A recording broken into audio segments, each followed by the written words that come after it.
This is Julius Caesar. This is an audiobook recording.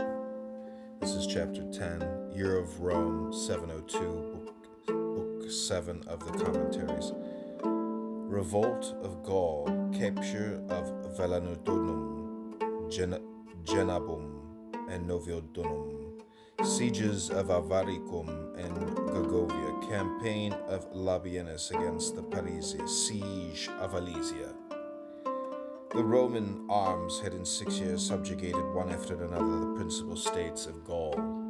Belgium, Aquitaine, and the countries on the seacoast had been the theatre of the most desperate struggles. The inhabitants of the Isle of Britain, like the Germans, had become prudent by the defeats they had suffered. Caesar had just taken a signal vengeance upon the revolted Eburones, and thought that he might without danger leave his army and proceed into Italy to hold the assemblies. This is Julius Caesar. During his abode in this part of his command, the murder of P. Clodius took place the 13th of the calends of February 30th of December 701, which caused a great agitation and gave rise to the Senatus Consultus, which ordered all the youths of Italy to take the military oath. Caesar took advantage of it to make levies also in the province.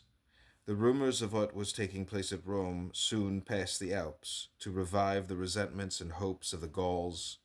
They believed that the domestic troubles would detain Caesar in Italy and would give rise to a favorable opportunity for a new insurrection. The principal chiefs meet in secluded spots, mutually excite each other by the recital of their grievances and by the remembrance of the death of Acco, promise great rewards to those who at the peril of their lives will commence the war, but decide that before all the return of Caesar to his army must be rendered impossible. During his abode in this part of his...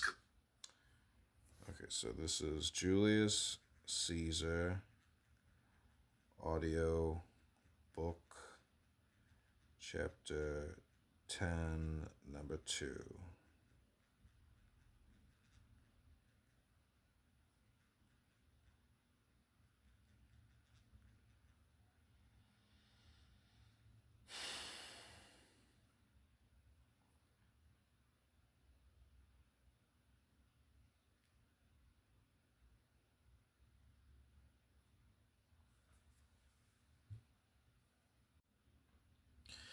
The return of Caesar to his army must be rendered impossible, a project the execution of which was so much the easier, since the legions would not dare to leave their winter quarters in the absence of their general, and since the general himself could not join them without a sufficient escort. The Carnutes are the first to offer to take arms, as the necessity of acting secretly did not allow them to exchange hostages. They exact as security an oath of alliance. This oath is taken by all the ensigns in a meeting in which the moment for the rising is fixed.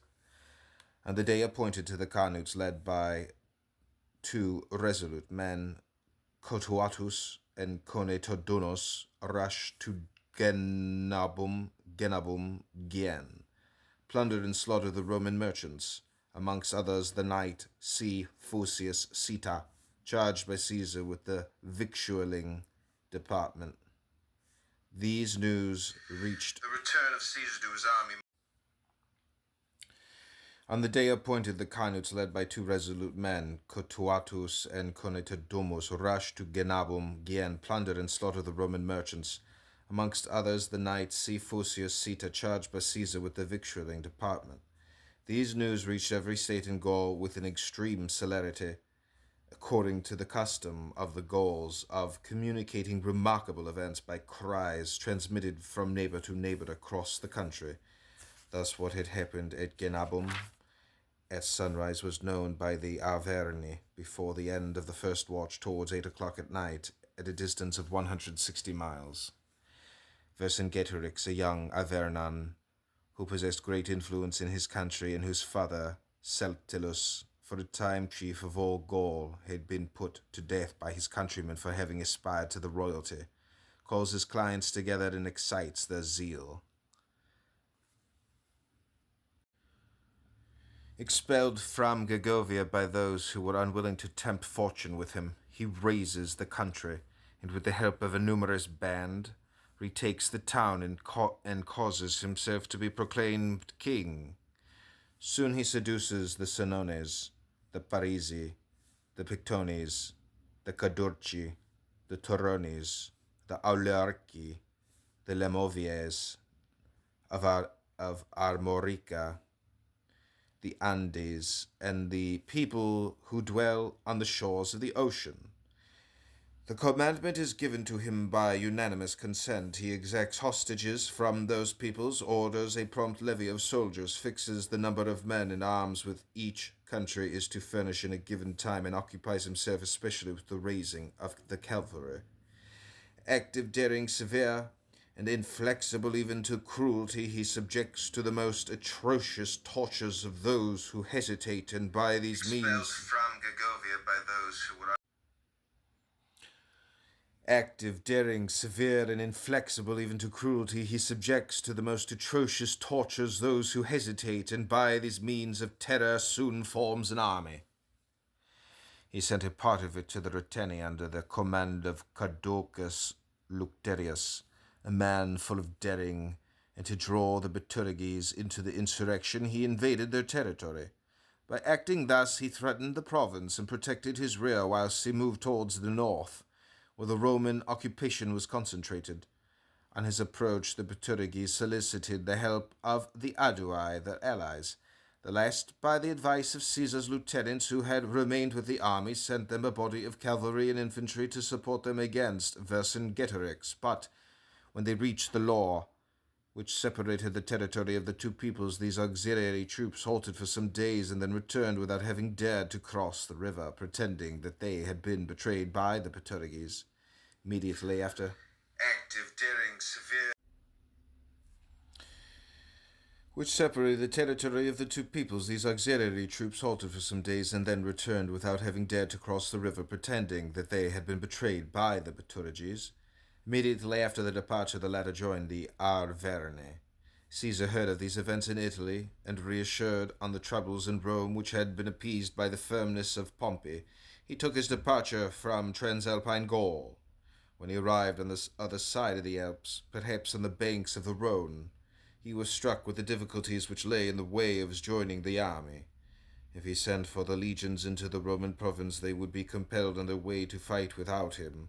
If, on the other hand, he would go to them, he was obliged to pass through the populations to whom, notwithstanding their apparent tranquillity, it would have been imprudent to trust his person. While Caesar found so great difficulties before him, Lucterius, who had been sent by Vercingetorix to the Ruteni, brings them over to the which separated the territory of the two peoples. These auxiliary. Okay, that was number 7. This is number 8. While Caesar found so great difficulties before him, Lucterius, who had been sent by Vercingetorix to the Ruteni, brings them over to the alliance with the Averni, advances towards the Nitiobriges and the Gabali, from whom he receives hostages, and at the head of a numerous army threatens the province in the direction of Narbonne. These events made Caesar resolve to proceed to that town. His arrival put an end to the people's fears. He placed garrisons among the peoples who bordered on the territory of the enemy, the Ruteni on the left bank of the Tarn, Ruteni Provinciales, the Volcae, Arecomici, the Tolosates, and near Narbonne.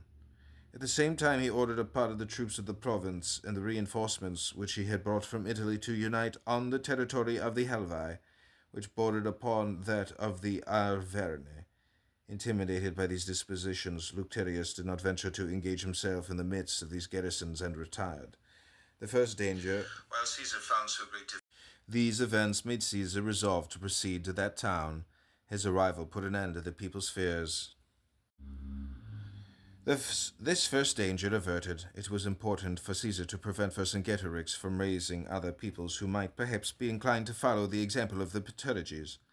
By invading the country of the Averni, Caesar might hope to draw the Gaulish chief into his own country, and thus remove him from those where the legions were wintering. He proceeded, therefore, to the country of the Helvae, where he joined the troops who had just concentrated there. the mountains of the Cevennes